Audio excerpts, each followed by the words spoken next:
साथियों नमस्कार, मैं कमलेश्वर सिंह आपके सामने फिर एक बार उपस्थित हुई एक नई खबर लेके। साथियों सबसे पहले तो हम आपको ये बता देना चाहेंगे कि कहते हैं मेहनत करने वालों की हार नहीं होती। वास्तव में हरियाणा के लोगों ने ये सत्य कर दिया है कि मेहनत करने वालों की हार नहीं होती है। साथियों आज कुछ न्यूज जो है ऐसी ही है कि जो मेहनत करते हैं मिलता उसी को है, जो सोते रहते हैं उनको कभी कुछ नहीं मिलता है। ये 101% की बात है। साथियों एक बात मैं और कहना चाहूंगा, बहुत बड़ी विडंबना मेरे साथ चल रही है। वो विडंबना ये है कि जितने भी आपके प्रदेश कार्यकारिणी के नेता हैं, मैं उनसे संपर्क करने की कोशिश कर रहा हूं तो कोई मेरा फोन नहीं उठाता। किसी से कुछ बात होती है तो आगे उसका कुछ रिस्पॉन्स नहीं आता है। साथियों इतना तो तय हो चुका है, मुझे ऐसा लग रहा है कि कहीं ना कहीं आपके जो संगठन रहे हैं, मैं संगठन का नाम नहीं लेना चाहूंगा क्योंकि मुझे किसी का विरोध करना नहीं है, लेकिन जो मेरी अभिव्यक्ति है मैं उसको जरूर रखना चाहूंगा कि जिस तरह से मैं कोशिश कर रहा हूं, जिस तरह से मैं मेहनत कर रहा हूं, सब लोगों को संपर्क करना चाह रहा हूं, लेकिन लोगों से बात कोई फोन नहीं उठाता। किसी से बात होती है तो उसका रिस्पॉन्स नहीं आता। इसमें मुझे ऐसा कहीं ना कहीं लग रहा है कि कहीं मैं उनके चंदे के धंधे में बाधा तो नहीं बन रहा। मुझे थोड़ा ऐसा ही प्रतीत होने लगा है अब। लेकिन साथियों ये लड़ाई उन चंद नेताओं की नहीं है जो प्रदेश स्तर पे बैठ के आपको सिर्फ ठग रहे हैं। ये लड़ाई आपकी अपनी है, आपको खुद लड़ना पड़ेगा। अकेले अकेले बंदे को खुद लड़ना पड़ेगा, लेकिन आप लोग इकट्ठे होके लड़िए। एक बार लड़िए, आपको सफलता मिलेगी। मैं ये जो हरियाणा का एक केस का निर्णय आया है, इन लोगों ने ये देखिए, हम पेस्ट करेंगे, जिसको इसकी कॉपी चाहिए उसको हम कॉपी भी हमारे व्हाट्सएप नंबर पे आप हाई लिख के भेज दीजिएगा, मैं उनको ये कॉपी सेंड कर दूंगा। मेहनत करने वालों को सफलता मिलती है। 2 साल तक हरियाणा के नेशनल हेल्थ मिशन के कर्मचारी केस लड़ते रहे। आखिरकार उनने जीत हासिल की तो क्या हासिल की, पहले वो परमानेंट हुए, अब उनको 7वें वेतनमान का लाभ मिलने जा रहा है। उसमें कोर्ट ने भी उनको 7वें वेतनमान का लाभ देने के लिए निर्णय दे दिया है। साथ में वहां के जो मुख्यमंत्री हैं हरियाणा के, उनने भी घोषणा कर दी है 7वें वेतनमान की पेमेंट देने के लिए। लेकिन हमारे मध्य प्रदेश का हाल जिस तरह से बुरा हाल है, शायद किसी प्रदेश का ना हो। हर प्रदेश में कहीं नियमितीकरण चल रहा है, कहीं 7वें वेतन का लाभ मिल रहा है, कहीं कर्मचारियों को एक्स्ट्रा वेतन दिया जा रहा है, भरपूर वेतन दिया जा रहा है। लेकिन मध्य प्रदेश में जिस तरह से शोषण हो रहा है, तो यहाँ के कहीं ना कहीं सरकार और विभागीय कर्मचारी और साथ में हमारे जो विभाग के हमारे साथ के नेतागण हैं, कहीं ना कहीं इन सब का हाथ उनमें है। इसलिए शायद एक बड़े समुदाय को यह सफलता हासिल नहीं पा रही है कि एक नीति बनाई थी मध्य प्रदेश सरकार ने 5 जून 2018 को, उसको ये लागू नहीं करवा पा रहे हैं।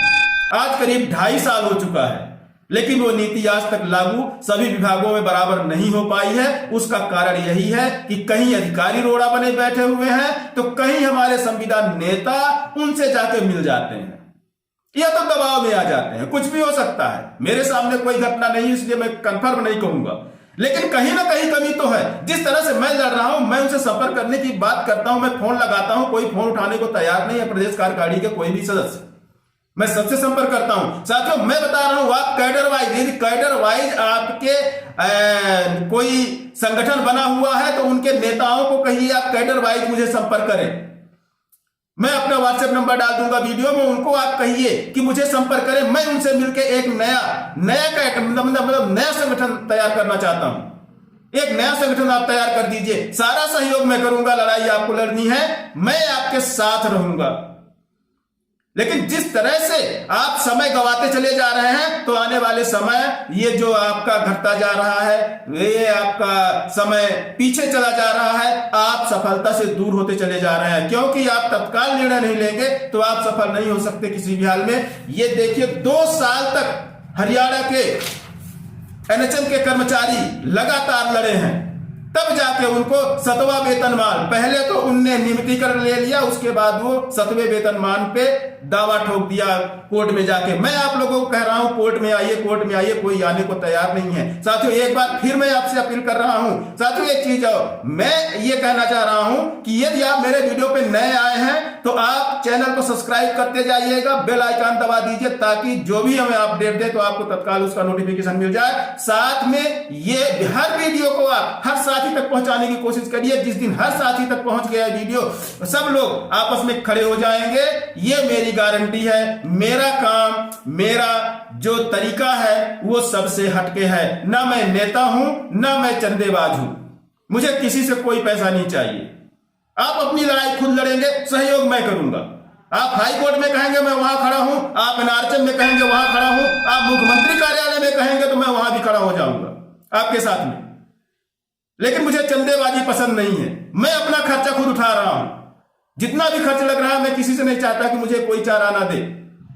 लेकिन आप अपनी लड़ाई के लिए तो कम से कम हाथ बढ़ाइए आगे। आप लोग इतने सारे कर्मचारी हैं, सारे लोग मिलके पिटीशन हर जिले से आप डालिए। यदि नहीं डाल सकते हैं तो फिर बताइए, आप मेरे को बताइए, मैं डालता हूं, मैं अपने नाम से डालूंगा। यदि आपको डर है कि आपके खिलाफ कोई कार्रवाई ना हो जाए, आप पर्सनल संपर्क करिए।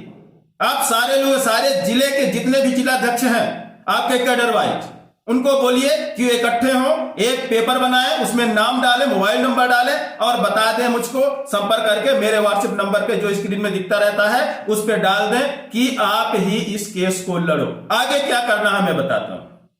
साथियों इसी अपील के साथ आज सिर्फ मेरा उद्देश्य यह था कि जो लड़ते हैं उनको सफलता मिलती है, लेकिन बैठे रहने से सफलता नहीं मिलती है। दूसरे के कंधे पे रख के आप खेलने की कोशिश करेंगे तो आपका कंधा उपयोग हो जाएगा, लेकिन आपको सफलता नहीं मिलेगी। इसलिए दूसरे के कंधे में मत रखिए, आप खुद आगे आइए। यहां कोई नेता किसी का वफादार नहीं होता। यदि आप साथ में हैं तो सब कुछ संभव है। क्योंकि जिस तरह से मैं नेताओं से अपील कर रहा हूं, कोई भी नेता आज तक मुझे संपर्क नहीं किया। मैं यहां वहां से जहां तहां से नंबर ढूंढ ढूंढ के मैं नेताओं को फोन लगाता हूं, नेता फोन नहीं उठाते हैं। इंदौर की अध्यक्षा है, इंदौर की अध्यक्षा को मैं उनको धन्यवाद देना चाहूंगा कि उनका पहली बार मेरे पास फोन आया था और वो आज भी मेरे संपर्क में बनी हुई है। लेकिन समस्याएं उनके साथ भी वही हो रही हैं कि नेता लोग उनका भी साथ नहीं दे रहे हैं। जो लड़ना चाहता है उसका नेता साथ नहीं देते हैं, क्योंकि ये चंदेबाजी का नेता, मुझे समझ में आ रहा है कि ये चंदेबाजी का नेता चल रहा है। मैं कहीं ना कहीं उनमें रोड़ा बन चुका हूं, इसलिए वो लोग मेरा साथ नहीं देना चाहते हैं। साथियों लेकिन आप आइए, यदि जो अपना केस नहीं लड़ सकते हैं आप मुझे संपर्क करिए। मेरे व्हाट्सएप नंबर पे आप बात करिए, आप जैसे भी चाहें आप संपर्क करिए। जो भी समस्याएं आपकी है मुझे संपर्क करके अपनी सारी समस्याएं आप शेयर करिए। मैं आपका साथ देने के लिए पूरी तरह तैयार हूं। यदि आप कोर्ट केस नहीं लगा सकते तो आप मुझे बताइए, मैं कोर्ट केस करूंगा। एक कोर्ट केस मेरे नाम से चल रहा है, मैं दूसरा भी करूंगा। लेकिन सहयोग आपका चाहिए, इसमें कोई दो राय नहीं है। यदि आप सहयोग करेंगे तो भी सफलता हाथ में लगेगी। मैं अकेला कुछ नहीं कर सकता। साथियों आज इन्हीं शब्दों के साथ विदा लेते हैं। नमस्कार।